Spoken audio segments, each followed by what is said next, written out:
আসসালামু আলাইকুম। আহ, আমি এই ভিডিওটি করছি আসলে মানুষকে সচেতন করার জন্য।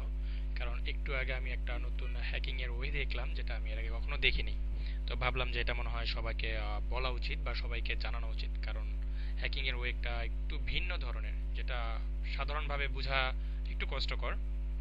তো আমি প্রথম থেকে দেখি, আমি যখন আমার ইনবক্সটা ওপেন করলাম, তো আমার কাছে একটা মেইল পাই, যেটা হচ্ছে যে মেইলটার সাবজেক্ট দেওয়া ছিল ব্যাংক টিটি রিসিপ্ট।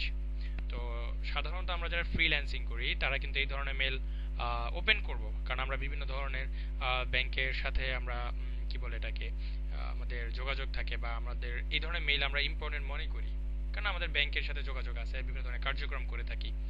তো আমি হচ্ছে যখন মেইলটা ওপেন করলাম, তখন মেইলে কোনো বডি নেই। হ্যাঁ, কিন্তু মেইলে হচ্ছে আপনার কি বলে এটাকে একটা এইচটিএমএল ফাইল দেওয়া। মেইলটাতে কোনো বডি নেই, কিন্তু একটা এইচটিএমএল ফাইল আছে। তো আমি এইচটিএমএল ফাইলটাকে ডাউনলোড করলাম, আমি এত কিছু মনে করিনি, আমি ফাইলটাকে ডাউনলোড করলাম।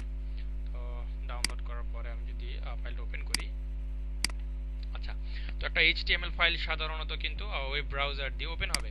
তো ডিফল্ট ভাবে যদি আমি ওপেন করে ফেলি, আমি মজিলা দিয়ে ওপেন করলাম।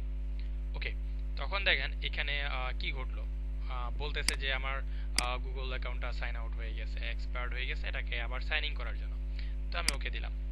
হ্যাঁ, আমাকে বলতেছে যে আমার গুগল অ্যাকাউন্টটা লগইন দেওয়ার জন্য, যেটাই হোক আমার গুগল অ্যাকাউন্টটা লগইন দেওয়ার জন্য। কিন্তু উপরের দিকে লক্ষ্য করেন, এটা তো গুগল লিংক না, এটা অন্য কোনো কিছু।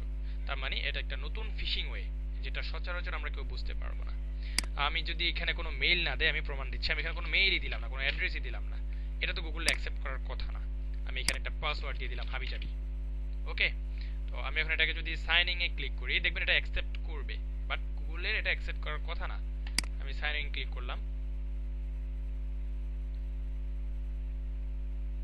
আমার যে অ্যাকাউন্ট লগইন দেওয়া ছিল সেই অ্যাকাউন্ট আমাকে রিডাক্ট করে দিল।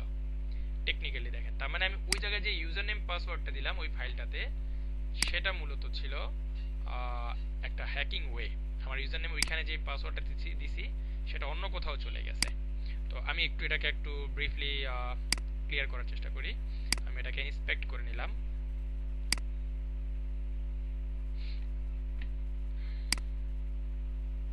সরি।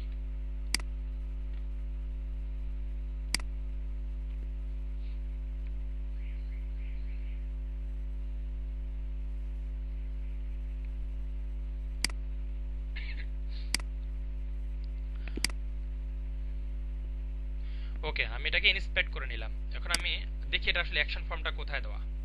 আমি হচ্ছে অ্যাকশনটা খেয়াল করি, এই যে কি তাকান, এইটার অ্যাকশন ফর্মটা দেওয়া আছে ফুটবল ইউনিভার্স ডট নেট নামক একটা সাইটে। তার মানে আমার ডাটাটা যাচ্ছে এই কোনো একটা সাইটে যাচ্ছে। তার মানে হচ্ছে এটা একটা হ্যাকিং এর নতুন ওয়ে।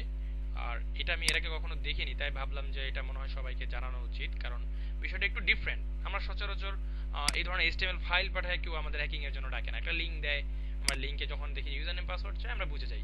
কিন্তু ফাইল পাঠাবে, আমরা সেটা ওপেন করব, সচরাচর ইউজার নেম পাসওয়ার্ড চাই বসলো, দেখা যাবে ধাম ধাম লগইন দিয়ে দিলাম। বাট এটা এনি টাইম আমাদের একটা অ্যাক্সিডেন্ট ঘটাতে পারে। তো এই জন্য আসলে ভাবলাম যে বিষয়টা সবাইকে জানানো দরকার, তাই এই ভিডিওটা করা। আশা করি আপনারা কোথাও ইউজার নেম পাসওয়ার্ড দেওয়ার ক্ষেত্রে সাবধান হবেন। ধন্যবাদ।